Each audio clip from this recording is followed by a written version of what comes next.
Bienvenue sur la rétro, je m'appelle Adiel et depuis la dernière vidéo, ça fait un bail et je m'excuse vraiment pour l'absence et je vous demande pardon de tout cœur. Aujourd'hui, je vous rapporte une nouvelle histoire, celle de Corrie ten Boom, comme vous avez pu lire dans le titre.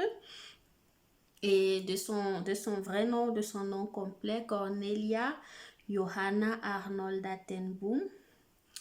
Elle naît le 15 avril 1892 et grandit à Haarlem, aux Pays-Bas, en Hollande, si vous voulez. Elle est benjamin d'une fratrie de quatre et sa famille craint l'Éternel et l'élève dans cette croyance. Plus tard, elle sera amoureuse d'un jeune homme qui va malheureusement lui briser le cœur. Et suite à cette rupture qui lui a vraiment fait du mal, elle va renoncer à l'amour et se consacrer à Dieu. Donc, Corrie ne s'est jamais mariée, elle est restée célibataire et a poursuivi le métier de son père qui était horloger. Leur maison était au-dessus de leur entreprise d'horlogerie. Et parce que les tantes de Corrie ont aménagé avec elle, le père, Caspar ten Boom, a acheté la maison adjacente, la maison à côté de la leur, qui malheureusement avait des niveaux différents. Plus tard, l'architecture si particulière de la maison va jouer un très grand rôle dans le sauvetage des Juifs. En 1940, pendant la Deuxième Guerre mondiale, les Allemands vont envahir l'Hollande et les assujettir, amenant ainsi les croyances en quelque sorte du national-socialisme de Hitler. Et à la suite de ça, les Juifs vont être poursuivis, mis à mort, on va leur arracher tout ce qu'ils ont, les déporter, beaucoup seront tués, ainsi de suite. Et pendant pratiquement 4 ans, la famille ten Boom va réussir à sauver des familles juives en les cachant dans leur maison. Étant donné que l'architecture était vraiment particulière, il était assez difficile de savoir à quel niveau on se trouvait dans la maison. C'est-à-dire, tu peux être dans une maison, c'est un niveau particulier, mais tu ne sais pas si tu es dans la maison principale ou si tu es dans la maison d'à côté. Mais c'est justement à cause de cette particularité que le jour où la famille ten Boom a été trahie, que les Juifs ont pu se cacher tout en haut dans une cachette particulière dans la chambre de Corrie. Vous pouvez voir, je vais vous mettre un peu l'image comme ça vous pourrez la voir. À cause de cela, toutes ces personnes ont pu être cachées et vont être sauvées. Malheureusement, Corrie et toute sa famille vont être amenés en prison, les hommes à part et les femmes à part. Le père Caspar va mourir à 85 ans après un an en prison. Et Corrie et sa sœur qui étaient dans des prisons hollandaises vont plus tard être amenés dans les camps de concentration en Allemagne, notamment à Ravensbrück. Je note ici, Ravensbrück se trouve en Allemagne, dans le Brandenburg, un peu à l'est, ouais, au nord-est de l'Allemagne. Et là-bas, elles vont vivre les pires heures de leur vie. Mais malgré la cruauté de ce qui se passait dans le camp, Betsy surtout n'a pas perdu sa foi. C'était assez difficile pour Corrie, mais parce qu'elle était avec sa sœur aussi, elle a pu vraiment tenir. Je rentre un peu en arrière. Quand elles ont été amenées pour la première fois en prison, Corrie avait reçu un cadeau, une Bible qu'on pouvait emporter partout, une très petite Bible donc elle pouvait cacher dans ses vêtements.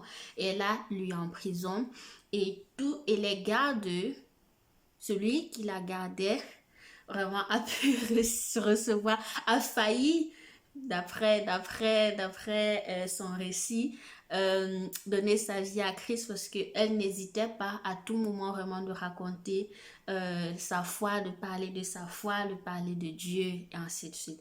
Et dans le camp de concentration, elles vont être mises dans une baraque pleine de puces.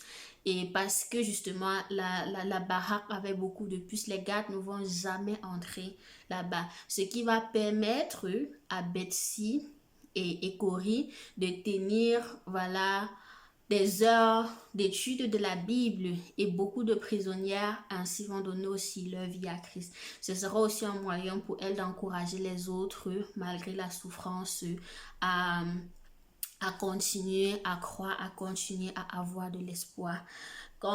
Surtout cette partie de leur histoire me rappelle l'emprisonnement de Paul, où vraiment, au travers de son emprisonnement, il a pu annoncer l'évangile à tellement de personnes.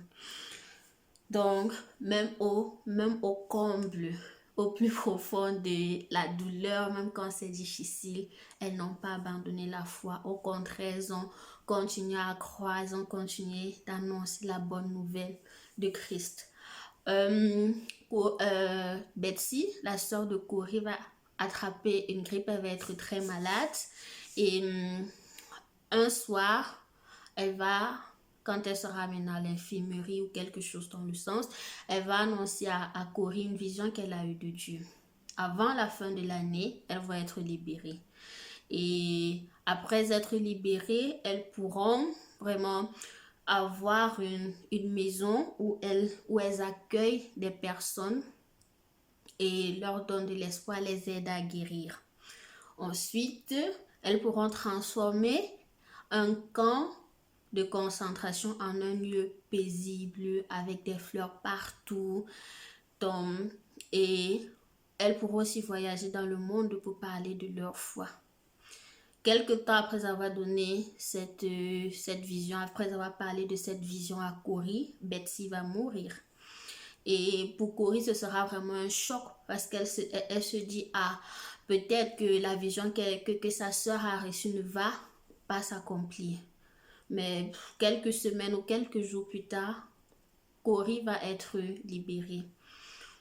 Le jour où elle a été appelée, elle pensait qu'elle allait mourir vu que c'était les rumeurs qui circulaient partout. Personne ne savait jamais ce qui allait arriver quand on t'appelait. On appelait des gens, c'était pas par leur nom, mais par des numéros, pour les envoyer dans des chambres à gaz, pour les tuer, pour les déporter, enfin d'être tués ailleurs. Mais elle, ce jour-là, quand on a appelé son nom, elle a donné sa Bible à l'une de ses co-prisonnières, si je peux dire ça comme ça.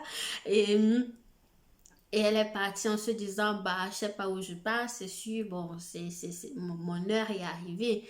Mais au lieu, justement, de l'amener quelque part, on l'a dirigée dans une chambre où on lui a donné des chaussures et un manteau avec une lettre, voilà, de libération. Et c'est comme ça qu'elle a été libérée. C'était le 28 décembre 1944. Presque avant la fin d'année. Un peu, parfois on se dit avec Dieu, ah, s'il a dit, sûrement ce sera demain et tout et tout et tout. Mais il a agi 3 jours avant la fin de l'année, le 28 décembre 1944. Il restait un tout petit peu pour que l'année arrive. Je pense que là, elle aurait déjà même pu perdre espoir, mais sa libération lui a aussi donné de l'espoir de continuer. Et tout ce que Betsy lui a dit, tout ce qu'elle a eu dans la vision s'est réalisé. Quand elle est rentrée en Hollande, elle a pu revivre dans sa maison, avoir de jeunes gens, des handicapés surtout, parce qu'avant la Deuxième Guerre mondiale, elle travaillait avec des handicapés, des attardés mentaux, on dit ça comme ça, et elle leur annonçait la bonne nouvelle. D'ailleurs, elle a écrit un livre à propos de cela, comment parler de Dieu à des personnes handicapées mentalement. Et elle va aussi acheter une maison, ou du moins on va lui proposer une maison, toujours en Hollande, où elle va accueillir justement toutes ces personnes-là même qui l'ont trahi, qui ont trahi sa famille durant le siège allemand. Et elle va les aider à se réhabiliter, à vraiment être accueilli de nouveau dans la société.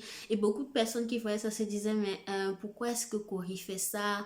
Comment est-ce qu'elle peut pardonner à ceux-là même qui ont trahi sa famille, qui ont fait en sorte qu'elle perde tout? Et mais c'était sa voix. Et en Allemagne, on va entendre parler d'elle. On va entendre parler de son œuvre et on va lui dire, écoute Corrie, on a un centre de concentration pour toi, un camp de concentration pour toi. On a entendu ton œuvre, on a entendu ce que tu fais et tu peux la voir. Ce camp de concentration était à Darmstadt. C'est comme ça qu'elle va aller en Allemagne et réhabiliter ce centre-là et vivre avec les familles. Malheureusement, dans ces bâtiments, il n'y avait pas vraiment d'intimité, mais au lieu peut-être d'aller dans un hôtel ou d'aller dans un endroit où elle était plus à l'aise, elle est restée avec ces personnes-là et elle a créé vraiment un espace aussi où les gens pouvaient bien vivre. Euh, Après aussi, donc c'était déjà le deuxième volet de la prophétie. Le troisième volet, c'était le voyage. Donc après, elle a commencé, donc comme en fait son œuvre ne faisait que grandir, on entendait parler d'elle, Elle a aussi reçu beaucoup d'invitations pour voyager dans le monde et raconter ce qui s'est passé dans ces camps de concentration. Lors justement d'une de ses présentations en Allemagne, un des tortionnaires du camp va venir. Entre-temps, il avait rencontré Christ. Et pendant qu'elle va présenter, elle va parler, elle va le voir dans la foule. Premier regard, elle n'avait pas reconnu, mais ensuite elle l'a reconnu, elle a eu peur. Mais elle s'est ressaisie. Et à la fin, le monsieur est venu la voir pour lui demander pardon. Et elle raconte justement que sur le coup, c'était assez difficile pour elle de lui pardonner parce qu'elle a repensé à tout ce que l'homme lui a fait, à elle et sa soeur, parce que c'était vraiment l'un des plus cruels. Mais elle a fait sa prière dans le cœur que Seigneur prend cette haine et aide-moi à pardonner. Et le Seigneur lui a donné une paix. Et de ses propres mots, elle dit c'était tellement, c'était pas descriptible. Donc c'était indescriptible. Et c'est comme ça qu'elle a décidé, elle a pu lui pardonner. Plus tard aussi, en Hollande, peut-être un peu avant, c'est juste pour revenir toujours dans le cadre du pardon, ce monsieur-là, un certain Yann quelque chose, qui les avait trahis, elle apprend qu'il va être mis à mort parce qu'il avait trahi tellement de personnes et il est condamné à mort. Elle lui envoie une lettre, elle lui dit écoute je te pardonne et elle note, elle lui envoie aussi une Bible où elle surligne, voilà, je pense que c'est la partie voilà, qui montre que Jésus est le seul chemin, la vérité, la vie, bref, le chemin pour aller au ciel. Et il va lui dire, et il va répondre à sa lettre en lui disant que parce que elle a pu lui pardonner, il s'est dit, si les enfants de Dieu ont une telle paix, peuvent me pardonner les atrocités que j'ai connues, alors je veux connaître ce Jésus-là. Et c'est comme ça qu'il a donné sa vie à Dieu. C'est clair que pour beaucoup de personnes, en fait, c'est parfois difficile de pardonner à la personne qui vous a trahi, de pardonner à la personne qui vous a maltraité. Mais au final, en fait, quand on ne pardonne pas quelqu'un, c'est nous-mêmes qui sommes en prison. C'est nous qui avons mal. C'est pas la personne qui a mal. Elle n'a pas mal à notre place. Parfois, elle va vivre sa vie comme le tortionnaire. Il avait vécu sa vie avant de rencontrer Christ. Mais il a tenu à lui demander pardon parce que justement, il avait entendu parler de son œuvre. Mais elle avait gardé cette haine. Oui, cette haine en quelque sorte dans son cœur, elle avait du mal à pardonner parce que chaque fois qu'elle y pensait, elle voyait sa soeur souffrir. Elle se voyait souffrir, elle et les autres femmes. Mais elle a réussi à pardonner. Et si quelqu'un peut pardonner un acte aussi atroce, je pense que toi et moi, nous pouvons pardonner bien moins que ça. Parce que parfois, ce qui nous retient n'est pas aussi grave. La vie de Corée va être filmée, du moins son témoignage. Et à la base de ça, il y a un film qui a été réalisé, The Hiding Place, c'est le nom en anglais, le titre original. Il y a aussi un livre qu'elle a écrit, du moins on l'a aidé à écrire ce livre. C'est à la base du livre en fait que le film a été réalisé. C'est comme une autobiographie. où elle parle justement de cette période-là de sa vie. Elle va voyager dans le monde entier pour parler de son témoignage, pour raconter Dieu, pour raconter Jésus, pour raconter vraiment le bonheur et la paix qu'il y a de le connaître. Et au-delà de ça, il y a vraiment beaucoup de choses à connaître, beaucoup d'autres petits détails dans la vie de Corrie qui pourraient t'encourager. Alors, je vais t'inviter, je vais mettre des liens vraiment dans la description afin que tu puisses lire ces livres, regarder ces films et te laisser vraiment encourager et apprendre à pardonner. Parce que s'il y a une chose que je retiens vraiment dans la vie de Corée, je pense que c'est le pardon, mais au-delà, la confiance en Dieu, même dans les temps difficiles. Et personne ne dit que ce sera facile. Elle-même, elle le dit, ce n'était pas facile pour elle. Mais Dieu est au contrôle. Dieu te donnera la force nécessaire pour pardonner à ceux-là qui ont besoin d'être pardonnés. Et puis c'est toi que tu libères. Libère-toi de ces fardeaux. Viens à Christ avec ta douleur et il te donnera sa paix. C'est ce qu'elle a expérimenté, c'est ce qu'elle a raconté. Et Corrie va mourir le jour de son 93e anniversaire après, disons, 5 ans d'handicap suite à un accident cardiovasculaire. Mais avant ça, elle aura parcouru le monde et annoncé Christ au travers de son histoire dans plus de 60 pays. C'était une femme ordinaire, c'était une femme comme toi et moi qui juste à la base de sa foi a fait quelque chose qu'on trouve aujourd'hui extraordinaire, quelque chose qui impacte encore les vies aujourd'hui. Tu n'as pas besoin d'être pasteur, tu n'as pas besoin d'être évangéliste pour faire tout cela, tu as juste besoin d'être toi et de croire en ton Dieu malgré les situations. Il y a une phrase en fait de Betsy qui m'a beaucoup marqué dans le témoignage. Je vais la lire. C'est il n'y a pas de si avec Dieu à tes côtés. On est réellement en sécurité que lorsqu'on cherche la protection en son sein. Et c'est aussi ce que je vais partager avec toi. Il n'y a pas de si avec Dieu. Peut-être les situations que tu as traversées étaient atroces, étaient difficiles. Personne, je ne peux même pas imaginer ce par quoi les gens sont passés. Mais Christ reste réel. Christ reste vraiment la source de paix. Il est la personne qui peut te comprendre le mieux.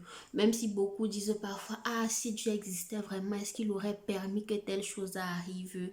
Je n'ai pas de réponse à ça, mais je sais ceci. Ce n'est pas Dieu qui permet que certaines choses arrivent. Certaines choses arrivent à cause de l'égoïsme des hommes, à cause de ton égoïsme, à cause de mon égoïsme. C'est parce que je suis égoïste, parce que je veux quelque chose pour moi, que je vais tuer mon voisin, que je vais lui faire du mal, que je vais raconter des bêtises sur lui. Tout ça, c'est pas la volonté de Dieu. Mais il est là malgré toutes ces situations-là. Et je veux juste t'inviter à lui donner cette chance. En fait, c'est à toi que tu donnes cette chance parce que Dieu est là depuis, il t'attend. Il est là, il a les bras ouverts et il attend que tu te décides. Il attend juste que tu te décides de venir à lui. De revenir et de lui dire, Père, je te demande pardon de m'être éloigné. Et je veux vivre avec toi. Je veux connaître cette paix dont les gens parlent. Sois juste sincère avec lui parce que la parole de Dieu dit que celui-là qui le cherche véritablement va le trouver. Et parfois, c'est même lui qui nous trouve. Sois juste attentif. Demande à Dieu, me voici. Je veux te connaître, Seigneur. Je vais expérimenter cette paix. Je vais expérimenter cette joie. Et je veux que ma vie soit dirigée par toi. Parce que Corrie n'a pas pu faire toutes ces choses-là par elle-même. Elle les a fait parce que Christ était en elle. Parce qu'elle avait cet espoir-là que ce qu'elle faisait, elle le faisait pour Dieu. Merci d'avoir écouté. J'espère vraiment que ce témoignage, j'espère que la vie de Corrie va t'encourager comme elle m'encourage. Et je te souhaite vraiment une belle soirée, une belle journée. Que Dieu te bénisse et à la prochaine.